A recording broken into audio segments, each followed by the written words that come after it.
നീയൊന്നും മനുഷ്യനാകത്തില്ല. മറ്റുള്ളവന്റെ വേദനയും വിഷമങ്ങളും മനസ്സിലാക്കുന്നവനാണ് യഥാർത്ഥ മനുഷ്യൻ. അതൊന്നും പറഞ്ഞ നിനക്കൊന്നും മനസ്സിലാകത്തില്ല.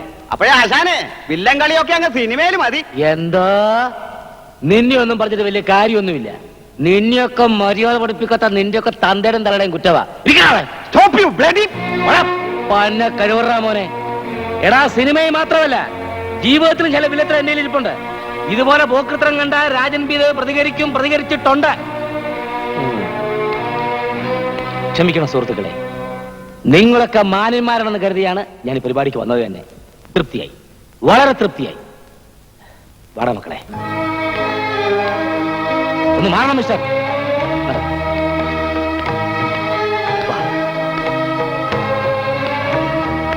പിന്നെ നിങ്ങളുടെ വിഷമം എനിക്ക് മനസ്സിലാവുന്നുണ്ട്. നിങ്ങളെ സഹായിക്കാൻ ആഗ്രഹമില്ലാഞ്ഞിട്ടല്ല, പക്ഷേ എനിക്കല്പം പരിമിതിയുണ്ട്. പിന്നെ ഓപ്പറേഷൻ ചെയ്ത് പിരിയണമെന്നൊക്കെ പറഞ്ഞാൽ അതത്ര എളുപ്പമുള്ള കാര്യമൊന്നുമല്ല. മാത്രവുമല്ല, ഇത്രയും കാലം ഒരുമിച്ച് കഴിഞ്ഞാൽ നിങ്ങൾക്ക് അങ്ങനെ ഇങ്ങോട്ട് പിരിയാൻ പറ്റുമോ? ഞങ്ങൾക്ക് ഇനി ഇങ്ങനെ ജീവിക്കണ്ട. ഞങ്ങൾക്ക് രണ്ടായേ പറ്റൂ. അല്ല, നിങ്ങൾക്ക് അത്ര നിർബന്ധമാണെങ്കിൽ ഞാനൊരു വഴി പറഞ്ഞുതരാം. കൊച്ചിൻ മെഡിക്കൽ സെന്ററിലെ ഡോക്ടർ രാജേന്ദ്രന്റെ ഒരു സുഹൃത്താണ്. പറ്റുമെങ്കിൽ ഇന്ന് തന്നെ ഇന്ന് കാണുക. അദ്ദേഹം നിങ്ങളെ സഹായിക്കും. പിന്നെ ഞാൻ ഫോൺ ചെയ്ത് പറഞ്ഞേക്കാം. കണ്ണൻ, പിന്നെ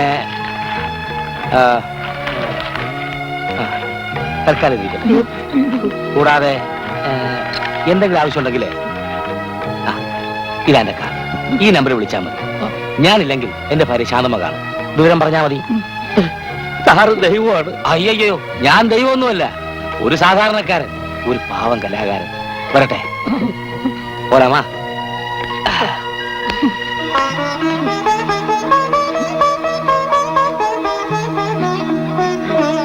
ഇത് സ്വപ്നമാണോടാ?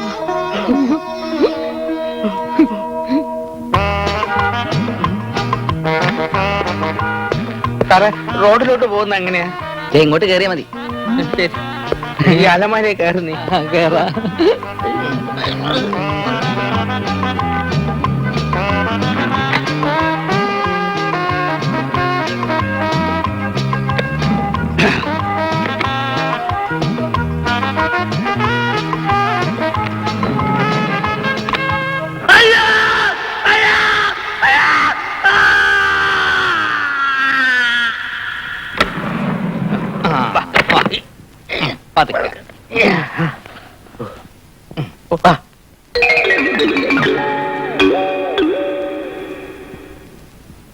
നിങ്ങൾ കരുതുന്നത് പോലെ അത്ര നിസ്സാരമായ ഒരു ഓപ്പറേഷൻ അല്ല ഇത്.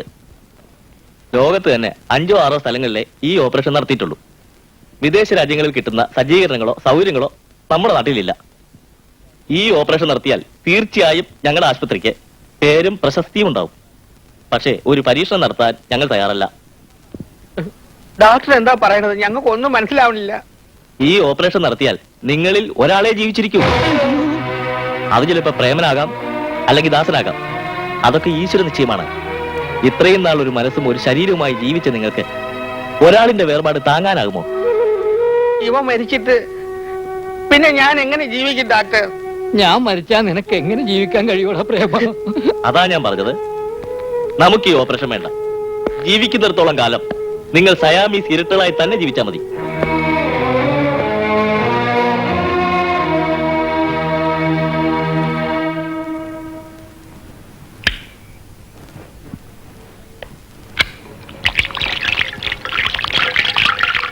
ഡോക്ടർ. യെസ്. പറഞ്ഞയച്ചു. ഓക്കെ.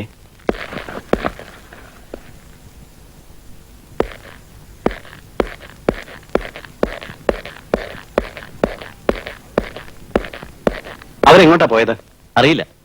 ഓപ്പറേഷൻ ചെയ്താൽ അവരിൽ ഒരാളെ മാത്രമേ രക്ഷിക്കാൻ കഴിയുന്നുള്ള കാര്യം ഞാൻ അവരോട് പറഞ്ഞു. പാവങ്ങൾ വളരെ വിഷമിച്ചാണ് ഇവിടുന്ന് പോയത്.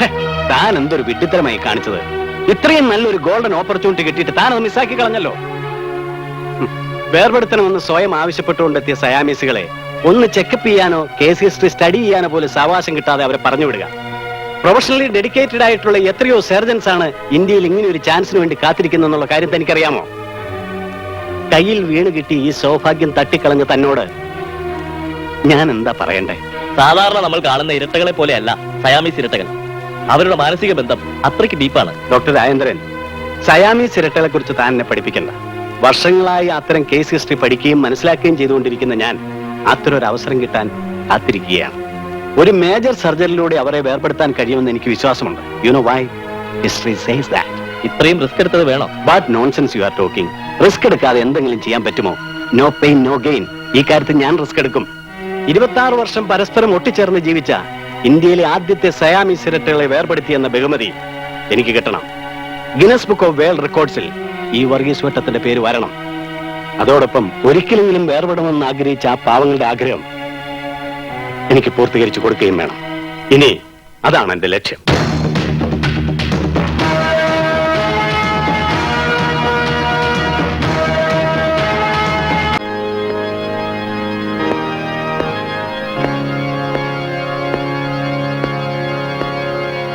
യേശുമിശിഹായ്ക്ക് സ്തുതിയായിരിക്കട്ടെ. ഇപ്പോഴും എപ്പോഴും സ്തുതിയായിരിക്കട്ടെ. കൊടൈക്കനാലിൽ ഒരു ടൂർ പോയതാണല്ലേ? അതെ അച്ഛൻ. പറയൂ, ആരാണ് നീ? ഞാൻ പറയില്ല. നീ പറയില്ല അല്ലേ? ഇല്ല, ഞാൻ പറയില്ല. നീ പറയില്ല അല്ലേ? പറയാം, പറയൂ. പറയാം, ഉം. ഞാൻ പറയാം. ഞാൻ ഗംഗാധരൻ നായരാണ്. എന്താ നിന്റെ ജോലി? കോൺട്രാക്ടറാ. എങ്ങനെയാ മരിച്ചത്? ഒരു ലേഡി ഡോക്ടർ കൊന്നു വെട്ടിമുറുക്കി സൂട്ട് കേസിലാക്കിയതാ. നീ ഈ ശരീരം വിട്ടു പോണം, ഇല്ലെങ്കിൽ ഞാൻ കടുങ്കൈ പ്രയോഗിക്കേണ്ടി വരും. ഇല്ല, എന്നെ കൊന്നാലും ഞാൻ പോകില്ല. ഇനി എന്ത് കൊല്ലാനാണ്? നിന്നെ ഒരുത്തി വെട്ടി നുറുക്കി സൂട്ട് കേസിലാക്കിയില്ലേ? ഇത് ക്രിസ്ത്യാനി പ്രേതമല്ല, ഹിന്ദു പ്രേതമാണ്. പോകാം. എങ്കിൽ ഉടനെ പോകൂ. നീ ഈ ശരീരം വിട്ടു പോയി എന്നുള്ളതിന് എന്താണ് തെളിവ്? അച്ഛന്റെ വലതുവശത്ത് നിൽക്കുന്ന ആളിന്റെ സൂട്ട് കേസ് തന്നെയാണ് തെളിവ്.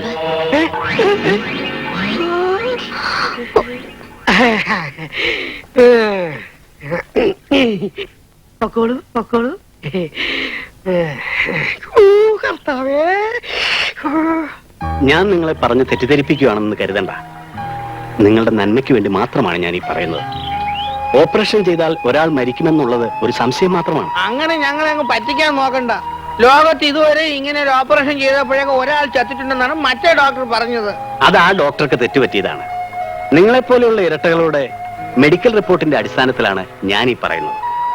നിങ്ങളുടെ പുറമേയുള്ള ഈ ഒട്ടിച്ചേരലല്ലാതെ ആന്തരികമായ അവയവങ്ങൾക്കൊന്നിനും ഒരു കുഴപ്പവും സംഭവിച്ചിട്ടില്ല. ഞങ്ങൾക്ക് ഇനി ഓപ്പറേഷൻ വേണ്ട. ഞാൻ പറയുന്ന ഒന്ന് മനസ്സിലാക്കുക. നിങ്ങൾ ഈ ഓപ്പറേഷന് വിധേയരായാൽ നിങ്ങളെ സാധാരണ മനുഷ്യരെ പോലെ ആക്കാൻ കഴിയും എന്നത് ഉറപ്പാണ്. ഞാൻ വാക്കുതരുന്നു. ഞങ്ങൾക്ക് വേണ്ടെങ്കിൽ പിന്നെ ഡോക്ടറെ കണ്ട എത്ര നിർബന്ധം? ഒരാൾ മരിക്കുമെന്ന് അറിഞ്ഞപ്പോഴാ പിരിയുന്നതിന്റെ വിഷമം ഞങ്ങൾക്ക് മനസ്സിലായത്. മരിക്കുന്നവരെ ഞങ്ങൾക്ക് ഇങ്ങനെ അങ്ങ് ജീവിച്ചാൽ മതി. മതി.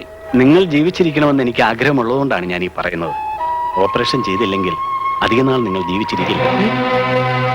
ഒരു കുഴപ്പമില്ല. അപ്പോഴും ഞങ്ങൾ ഒരുമിച്ചല്ലേ മരിക്കൂ. മരിച്ചു കഴിഞ്ഞാലും ഞങ്ങൾ ഒന്നിച്ചായിരിക്കും. പ്ലീസ്, ഞാൻ പറയുന്നത്. എന്തു പറഞ്ഞാലും ശരി, നിങ്ങളുടെ കൈ കൊണ്ട് മരിക്കാൻ തൽക്കാലം ഞങ്ങൾക്ക് മനസ്സില്ല.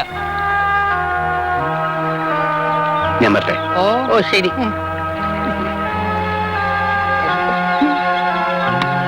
കാലിനിപ്പോ ഡോക്ടറെ വേഷത്തിലാ നടക്കണേ.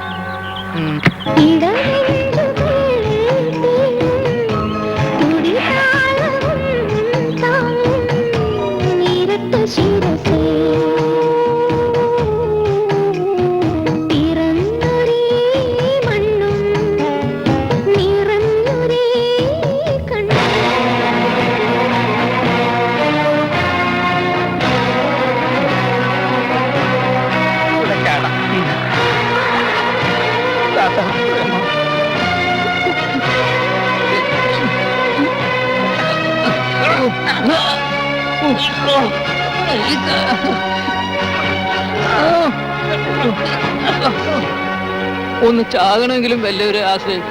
വല്ലാത്തൊരു ജന്മമാണ് നമ്മുടേത്. ഒരാള് വരുന്നുണ്ട്, നമുക്ക് അയാളോടൊന്ന് ചോദിച്ചു നോക്കിയാലോ? ചേട്ടാ, ഞങ്ങളെ ഒന്ന് പൊക്കി വെള്ളത്തിലിട്ട് തരാമോ? വെറുതെ വേണ്ട, ചത്തു കഴിഞ്ഞാൽ ഞങ്ങൾ എത്ര രൂപ ആണെങ്കിലും തരാം. ഒന്ന് വേഗം ആകട്ടെ.